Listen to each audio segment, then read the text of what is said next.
Bonjour et bienvenue sur Les Clés de la Réno, le podcast qui t'accompagne dans ta rénovation pour aménager et décorer la maison qui te correspond, celle qui te fait rêver. Avec cet épisode, tu t'apprêtes à écouter un extrait d'un épisode passé. S'il t'a plu, je t'invite à retrouver l'épisode dans son intégralité dans les notes de cet épisode.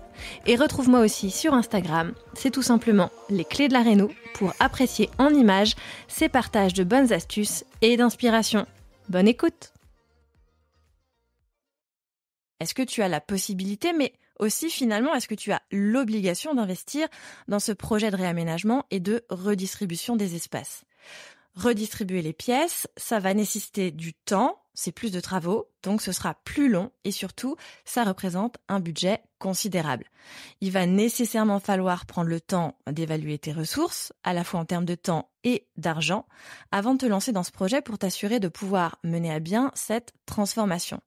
Quand tu redistribues les espaces, tu engages effectivement de gros travaux et à tous les niveaux, que ce soit en cloisonnement ou en décloisonnement, avec peut-être un impact sur les murs porteurs, mais aussi sur tous les réseaux. L'électricité bien sûr, mais aussi sur les arrivées et l'évacuation des eaux, quand tu souhaites déplacer des pièces techniques ou encore sur des éléments majeurs comme un escalier. Ces gros travaux vont mettre ta maison sans dessus-dessous et ensuite c'est loin d'être fini puisque tu vas effectivement devoir envisager tous les travaux de reprise des finitions, placo, enduit, peinture, sol et j'en passe. Ces modifications, de réseau notamment, sont extrêmement coûteuses et ça il faut bien l'avoir à l'esprit. Peut-être que ton budget te le permet et que c'est une priorité pour toi dans ton projet au vu de ce qu'on a vu précédemment. Alors dans ce cas je te dirais vas-y, fonce et tu t'assureras d'avoir une maison qui te correspond. Malgré tout, et même si ton budget te le permet, j'ai envie quand même de t'inviter à te poser quelques minutes et à vraiment prendre le temps de la réflexion. Car souvent, quand on s'engage dans la rénovation, on a tout de suite envie de tout casser, de tout changer, sans vraiment prendre la mesure des travaux que ça peut représenter.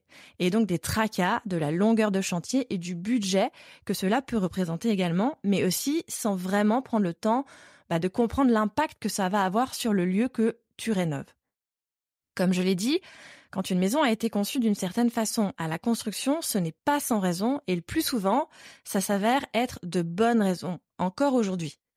Il n'est parfois pas nécessaire de tout changer, mais seulement de réaliser quelques adaptations pour que les lieux correspondent à notre mode de vie actuel.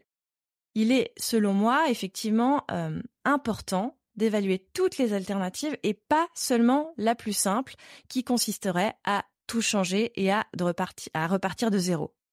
Parce qu'effectivement, là, j'ai envie de t'inviter à t'interroger quelques minutes sur l'impact que ta rénovation va pouvoir avoir sur le monde qui t'entoure.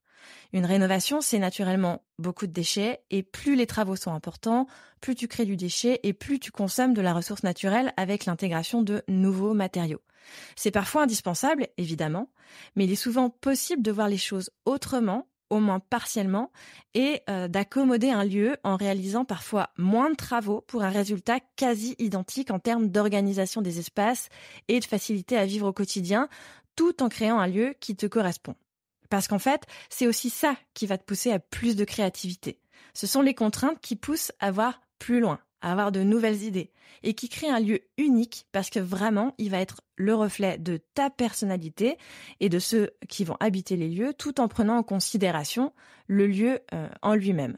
C'est aussi comme ça que tu vas respecter le lieu que tu rénoves et ceux qui l'ont habité avant toi, que tu respectes son histoire, son architecture et son âme. Ce que je souhaite te transmettre ici, c'est qu'évidemment, redistribuer les espaces est une décision qui va t'incomber en prenant en considération, comme on l'a vu, tes besoins, le lieu, la luminosité, tes capacités d'investissement en temps et en argent, mais c'est selon moi indispensable aujourd'hui vraiment de mesurer le niveau de travaux que tu souhaites réaliser, aussi parce qu'on sait que les travaux, ça coûte extrêmement cher de nos jours et que je ne souhaite pas te pousser à réaliser des travaux à outrance alors que tu peux faire tout aussi bien avec moins.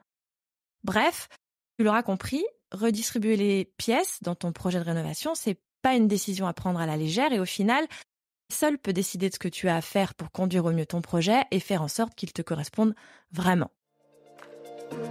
Et voilà, c'est fini pour aujourd'hui. On se retrouve très vite pour le prochain épisode et d'ici là, note le podcast sur ta plateforme d'écoute préférée, ça m'aide toujours énormément et surtout, porte-toi bien.